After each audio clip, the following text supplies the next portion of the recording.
H99 news కి స్వాగతం. బులెటిన్లో ముందుగా హెడ్లైన్స్ చూద్దాం. మార్పు మరియు సవాల్ ద్వారా తెలంగాణను నడిపిస్తున్న సీఎం రేవంత్ రెడ్డి.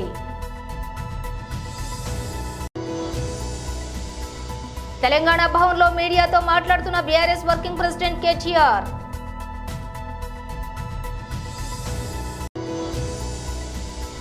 గత ప్రభుత్వాన్ని తుగ్లక్ ప్రభుత్వాన్ని ఎందుకన్నారో ఇప్పుడు తెలిసింది.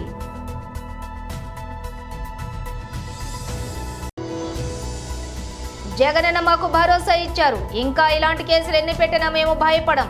ఇంటూరి రవికిరణ్ సతీమణి. అధికారం కోసం బాలాసాహెబ్ ఠాకరే సూత్రాలను ఉద్ధవ్ ఠాకరే మర్చిపోయారు, శ్రీ అమిత్ షా. ఇక డీటెయిల్స్ చూస్తే మార్పు మరియు సవాలు ద్వారా తెలంగాణను నడిపిస్తున్న CM Revanth Reddy. Candidate, then BRS, then TDP, then INC. TRS. Not TRS. Not Just yet. I have financed to KCR. I have not worked in TRS. Okay. That time Telangana movement was going on. Right. Every Telangana student or industrialist have supported BRS. They have capitalized the sentiment. That's all. Okay. With Naidu, I have worked a quite long time. Yeah. So, with all this experience, very rare to see somebody with that kind of depth. If I can try to get you to start with to remove the Chief Minister hat and just speak to us as a political analyst, because you've had an incredible political analysis from my experience interacting with you. 5 months of experience, 5 months of time we have had to digest June 4th, the national election result. Can you now tell us who actually won the elections? Because the Congress says it's won, BJP said it's won, everybody is saying that it won the elections. So who actually won the elections? So I can say, अब की बार 400 पार. So 400 तो 240 हो गए.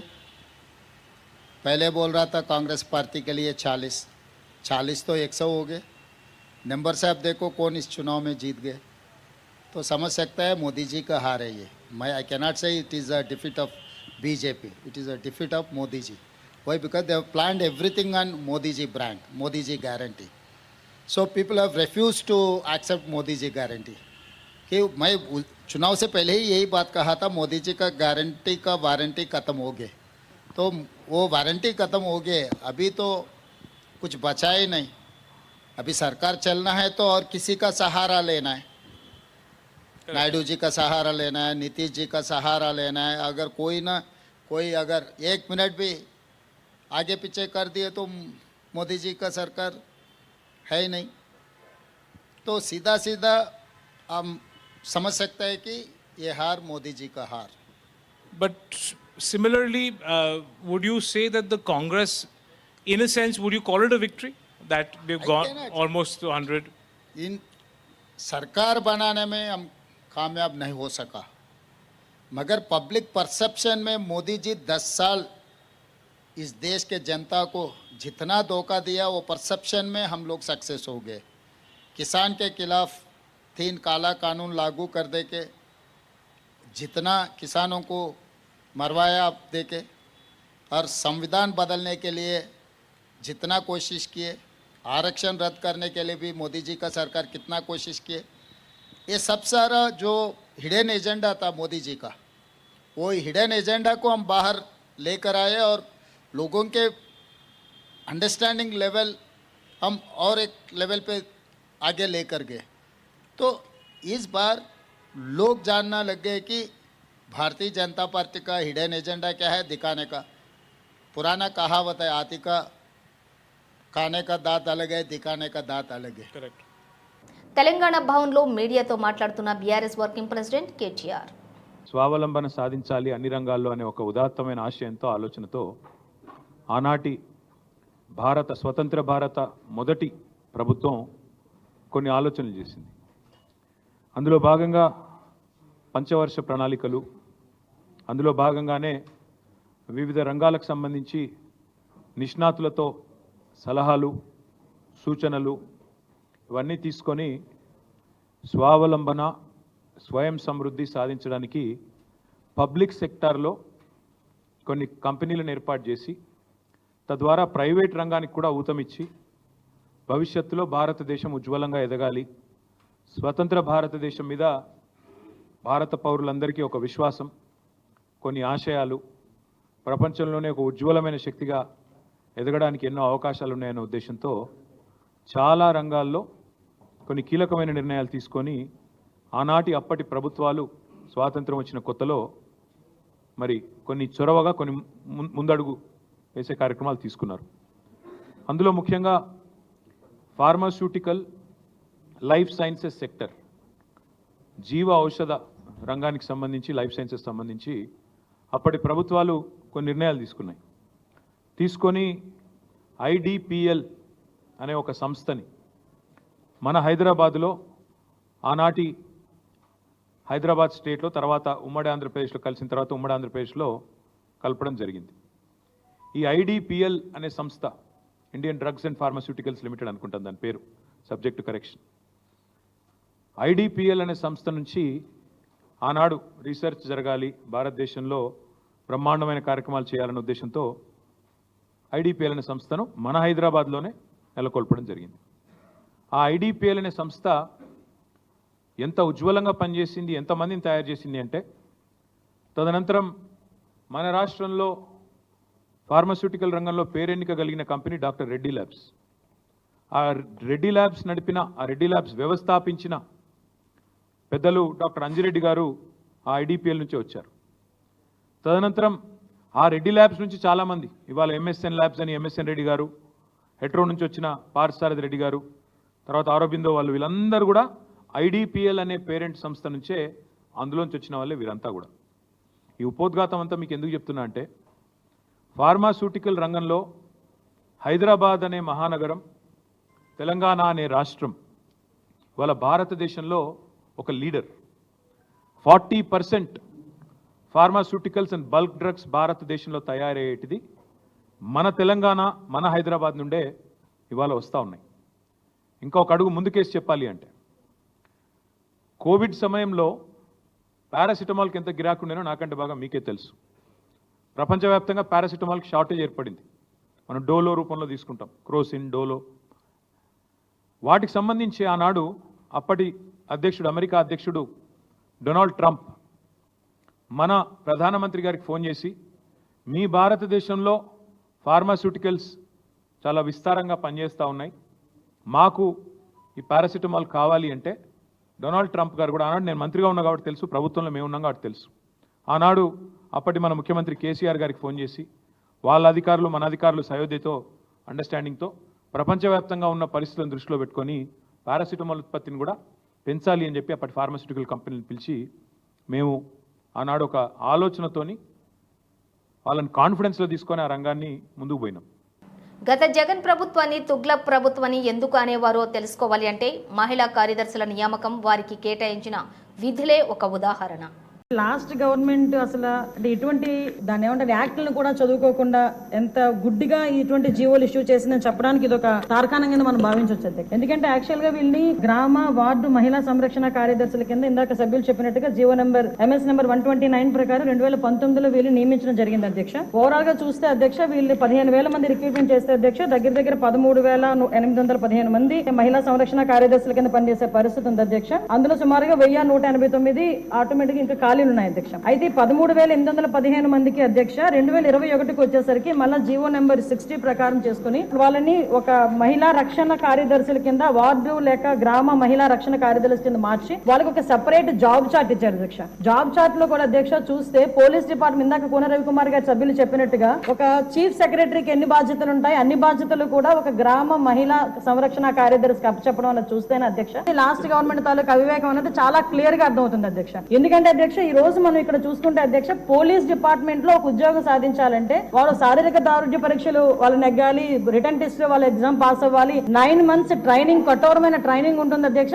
కఠోరమైన training తర్వాతనే ఆ police constables కింద వాళ్ళు అందరూ కూడా బయటకు వచ్చి పోలీస్ డిపార్ట్మెంట్ వర్క్ చేసే పరిస్థితి ఉంటుంది అధ్యక్ష. కానీ వీళ్ళని మహిళా రక్షణ కార్యదర్శి కింద ఏర్పాటు చేసిన తర్వాత కేవలం 2 వారాలు వాళ్ళకి ట్రైనింగ్ ఇచ్చి, ఒకటేమో ఒక వారం పోలీస్ డిపార్ట్మెంట్ వాళ్ళు, ఇంకొక వారం ICDS డిపార్ట్మెంట్ వాళ్ళు ట్రైనింగ్ ఇచ్చి, ఓవరాల్ గా చెప్పాలంటే వీళ్ళు గ్రామాల మీద వదిలేశారు అధ్యక్ష. వాళ్ళు పంపించిన తర్వాత కూడా వాళ్ళకి ఇష్టాలు కూడా గ్రహించకుండా పోలీస్ డ్రెస్ కూడా వాళ్ళకి వేయడానికి ఇంచుమించుగా పోలీస్ యూనిఫామ్ కూడా వాళ్ళకి వేయాలి అని చెప్పి వాళ్ళు రిస్ట్రిక్ట్ చేస్తే వాళ్ళు కూడా దానికి భయపడి బాధపడి చాలా మంది కోర్టులకు వెళ్ళిన సందర్భాలు కూడా ఉన్నాయి అధ్యక్ష. ఈ రోజు కోర్టులో దగ్గర 7 రిట్ పిటిషన్లు మహిళా కార్యదర్శికి సంబంధించి ఆ పోలీస్ డ్రెస్ విషయంలోని కానీ వీళ్ళు జాబ్ చార్ట్ ఒక అవగాహన లేకుండా డబ్బులు ఇచ్చుకుని పెట్టుకున్నాడు కదా, ఆ మేధావులందరూ కలిపి ఆల్రెడీ 12,000 మంది వీళ్ళు పనిచేస్తున్నారు కదా, వీళ్ళని మనం పోలీసుల కింద కన్వర్ట్ చేసేస్తే వాటిని తగ్గించి వచ్చని ఒక ఉచిత సలహా పడేశారు అధ్యక్ష. దానికి వెనకాతలు ఒక పోలీస్ డిపార్ట్మెంట్ మీద ఒక అవగాహన, పోలీస్ రిక్రూట్మెంట్ మీద ఒక అవగాహన, వాళ్ళ తాలూకా జాబ్ చార్ట్ మీద ఒక అవగాహన ఉండుంటే ఇలాంటి పని చేసి ఉండేవారు కాదు అధ్యక్ష. ఈ రోజు వీళ్ళ పరిస్థితి ఏమైపోయిందంటే వీళ్ళు వెళ్ళి రిపోర్ట్ చేయాల్సింది గ్రామ సెక్రటరీకి రిపోర్ట్ చేయాలి,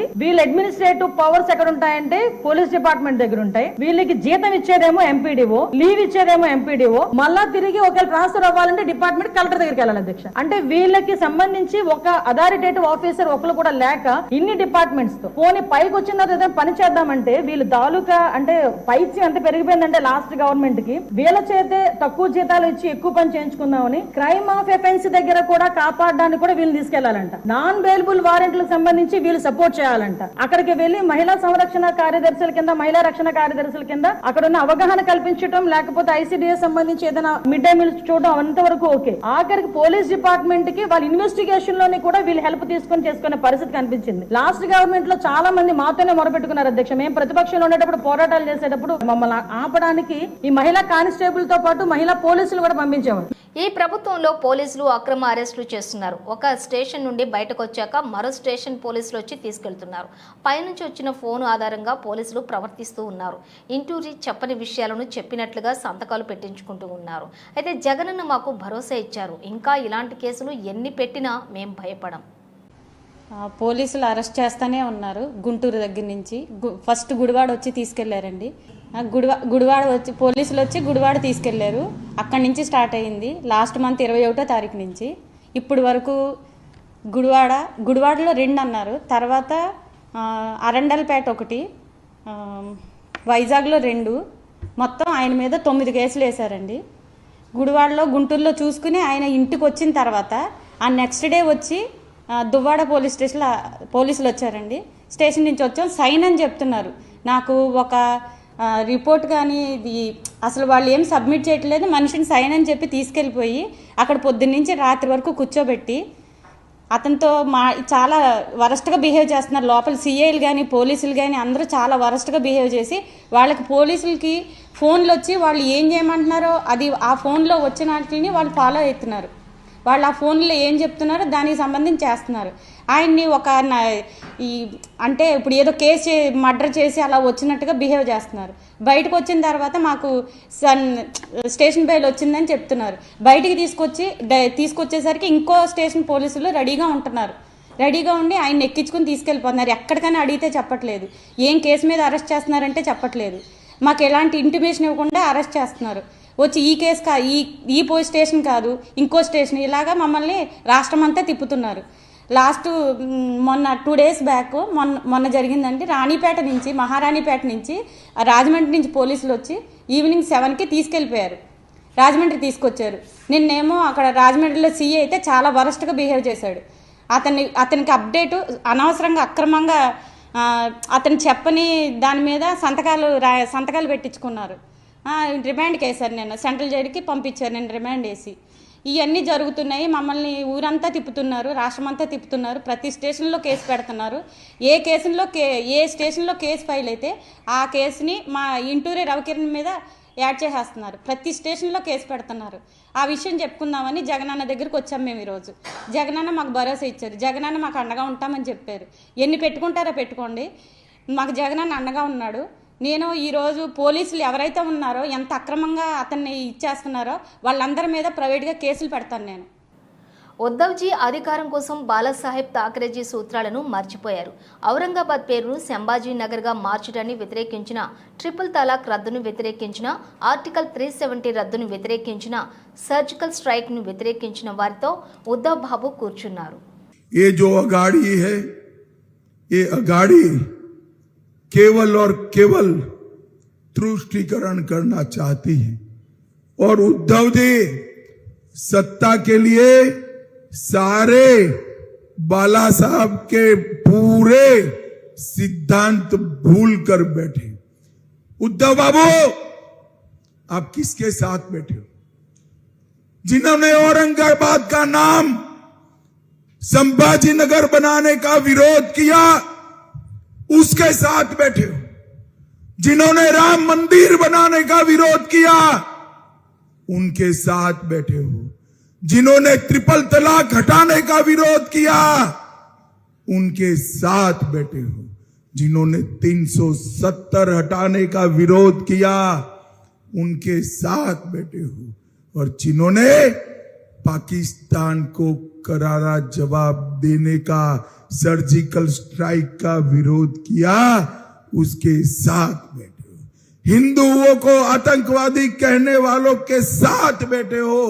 भाइयों बहनों, महाराष्ट्र की जनता के सामने बहुत स्पष्ट दो खेमे हैं।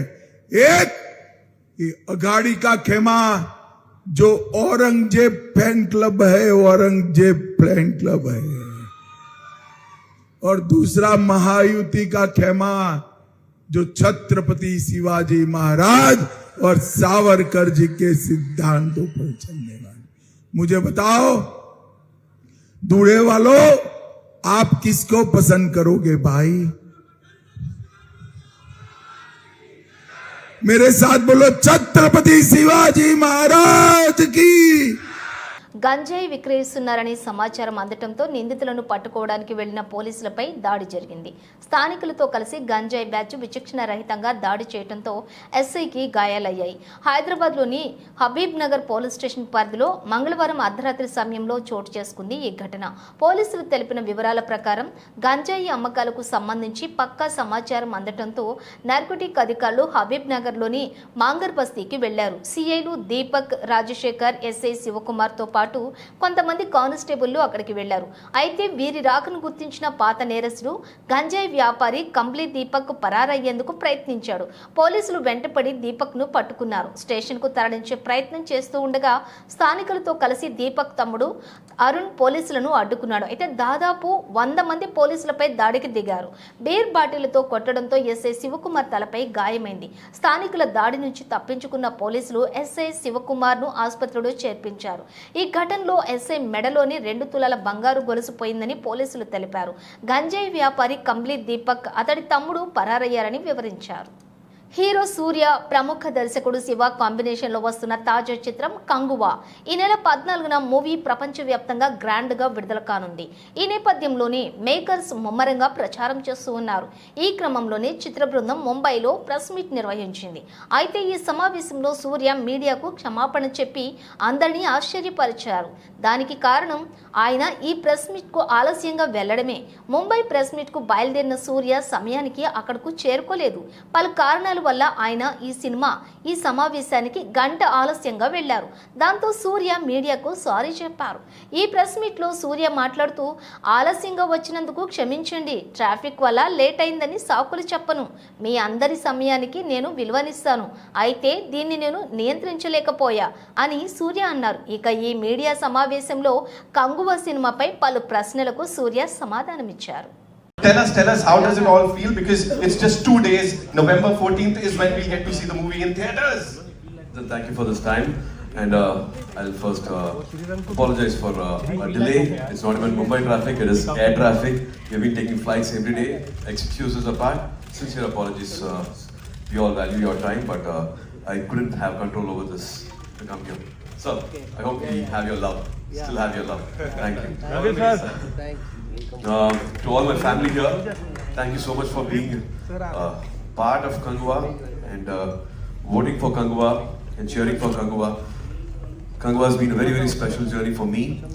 After 27 years, it's only like we all feel like a responsibility to give back a epic film, experience film. Just not a film which we can maybe watch later, but this has to be a film which we all can enjoy in the theaters, and that's why 3D, and that's why we've chosen a script or an idea like this. Of course, yes, it started with one state, but I think everybody from all over, all language speaking people are part of this film, and that's why we call it an Indian film, and hopefully it will be a global, wonderful global watch also. Kangwa is releasing on the 14th.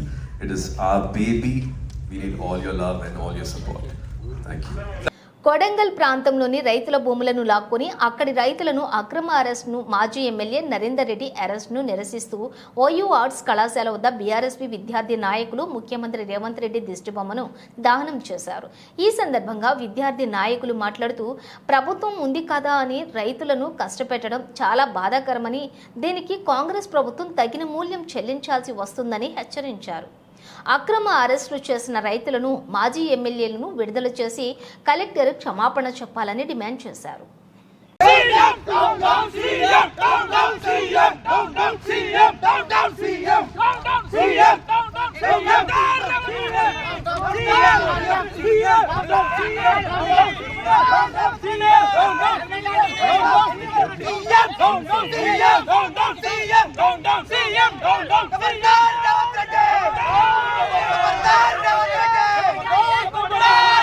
నుంచే వాళ్ళకి రాజకీయ సమాధి కడుతున్నారు. రేపు రేవంత్ రెడ్డి ఏ రకంగా అక్కడ పోయి అక్కడ ప్రచారం చేస్తాడో నెక్స్ట్ రానున్న ఎలక్షన్లో వాళ్ళు ఖచ్చితంగా తిరగబడలేరా? రేవంత్ రెడ్డికి చెప్పులతో సమాధానం చెప్పలేరా?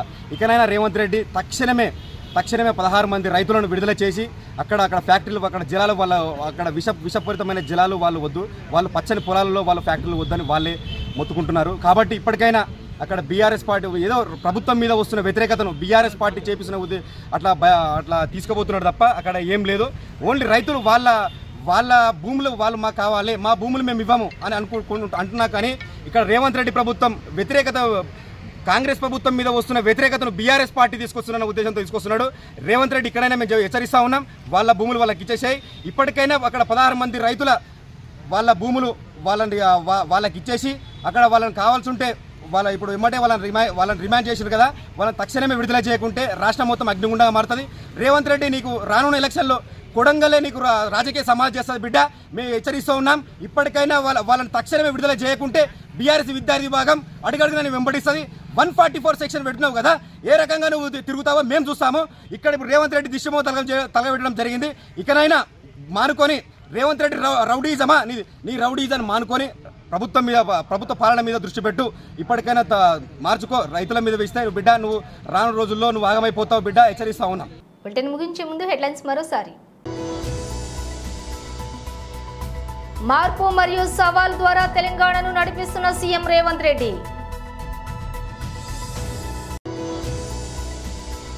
తెలంగాణ భవన్లో మీడియాతో మాట్లాడుతున్న BRS working president KTR.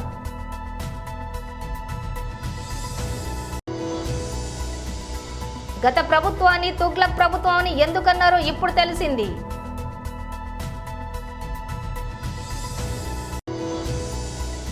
Jagananna మాకు భరోసా ఇచ్చారు, ఇంకా ఇలాంటి కేసులు ఎన్ని పెట్టినా మేము భయపడం. ఇంటూరి రవికిరణ్ సతీమణి. అధికారం కోసం బాలాసాహెబ్ థాకరే సూత్రాలను ఉద్ధవ్ ఠాక్రే మర్చిపోయారు, శ్రీ అమిత్ షా. ఇవి బులెటిన్ విశేషాలు. మరో బులెటిన్తో మళ్ళీ కలుద్దాం.